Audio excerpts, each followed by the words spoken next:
स्वयं भगवान श्री राम ने साईं बाबा को याद किया है।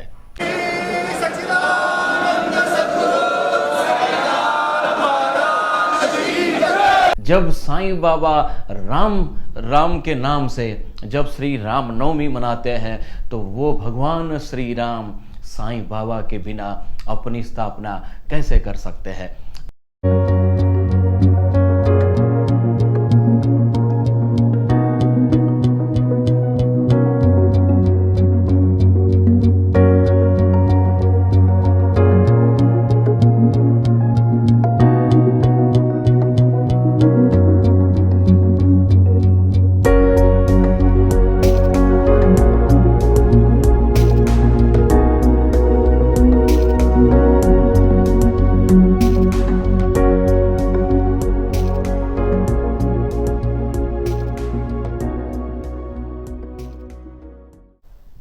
नमस्कार, ओम साई राम। मैं मनी पटेल आप सभी का स्वागत करता हूं और आज मेरा जय श्री राम कहने का बड़ा मन कर रहा है और यही मन हर उस हिंदुस्तानी का हो रहा है कि हर घर से जय श्री राम के नारे सुनाई दे रहे हैं। और क्यों ना सुनाई दे, एक ऐसी घड़ी आ रही है, एक ऐसा दिवस, एक ऐसा क्षण आ रहा है कि जिसका इंतज़ार सालों से हम सारे लोग कर रहे थे।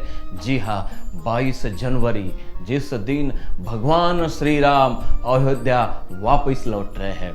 बिल्कुल सही कहा किसी ने कि भगवान श्री राम अयोध्या वापस लौट रहे हैं और इस क्षण का हम सारे लोग बड़े बरसों से इंतज़ार कर रहे थे। और अयोध्या नगरी जो है ये बिल्कुल उस तरह से सजी हुई है कि जिस तरह से हमारा मन करता है। हर हिंदुस्तानी का सपना वहाँ पर पूरा हो रहा है। जिस किसी को भी ऐसा लग रहा है, जिस राम भक्त को ऐसा लग रहा है कि मेरी अयोध्या नगरी इस तरह से सजाई जाए, बिल्कुल उसी तरह से अयोध्या नगरी को सजाया जा रहा है। और 22 जनवरी को प्राण प्रतिष्ठा समारोह वहाँ पर हो रहा है। प्राण प्रतिष्ठा समारोह में भगवान श्री राम की मूर्ति की स्थापना अयोध्या मंदिर में होने वाली है। और इस समारोह में इस अद्भुत ऐतिहासिक क्षण के लिए गिने चुने लोगों को आमंत्रित किया गया है। देश के विशेष अतिथियों को वहां पर आमंत्रित किया गया है। देश के कुछ खास संस्थान को भी वहां पर आमंत्रित किया गया है। और मुझे खुशी है और मुझे गर्व है कि हमारे शिरडी के साईं बाबा संस्थान को भी एक विशेष आमंत्रण आया हुआ है। और ये आमंत्रण मैं समझता हूँ कि सिर्फ साईं बाबा संस्थान का नहीं है, बल्कि साईं बाबा में श्रद्धा रखने वाले उस हर एक साईं भक्त का आमंत्रण है कि जो ओम साई राम कहता है। साईं बाबा, राम, ये दोनों का एक ही अर्थ है, वो है ओम साई राम। और ओम साई राम में विश्वास रखने वाले हर उस साईं भक्त को आमंत्रण दिया गया है।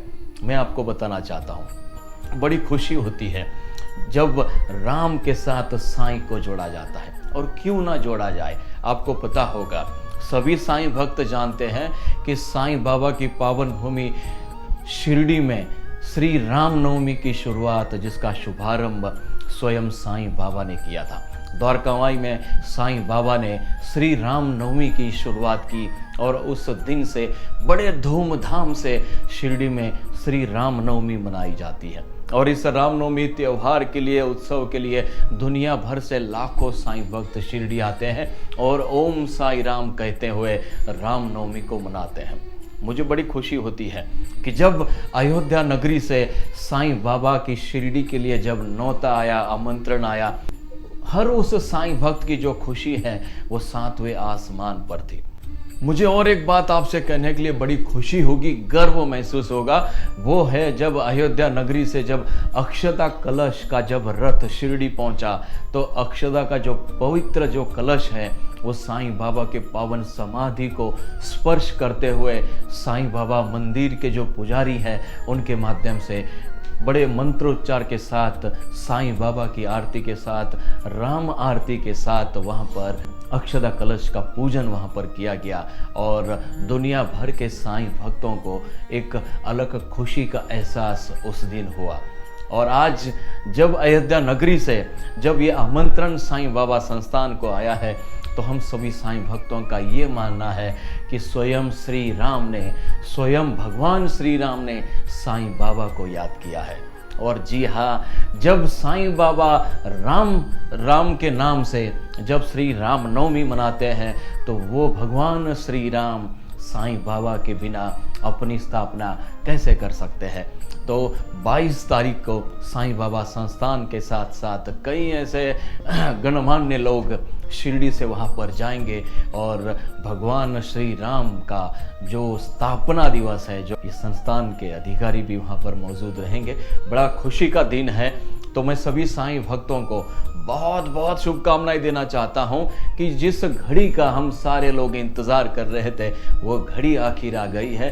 तो 22 तारीख को हम सारे लोग मिलकर दुनिया की सबसे बड़ी दिवाली हम लोग मनाने वाले हैं। आपको और एक बात मैं बताना चाहता हूं कि जिस प्रकार भगवान श्री राम वानर सेना के बिना अधूरे हैं, उसी प्रकार भगवान श्री राम का अयोध्या का मंदिर साईं सेना के बिना अधूरा है। तो आइए हम सारे लोग मिलकर उस दिन 22 जनवरी को दुनिया में जहाँ जहाँ भी साईं बाबा के मंदिर है, उस मंदिर में ओम साईं राम का वहाँ पर जयकारा करते हुए दिवाली मनाएं। साईं भक्त के लिए ये बहुत ही दुर्लभ ये क्षण है कि जहाँ पर हम लोग एक दूसरे को ओम साईं राम कहते हुए, एक दूसरे को ओम साईं राम कहते हुए गले लगाएंगे और दुनिया की सबसे बड़ी दिवाली हम मनाने वाले हैं। चलो साईं की ओर, चलो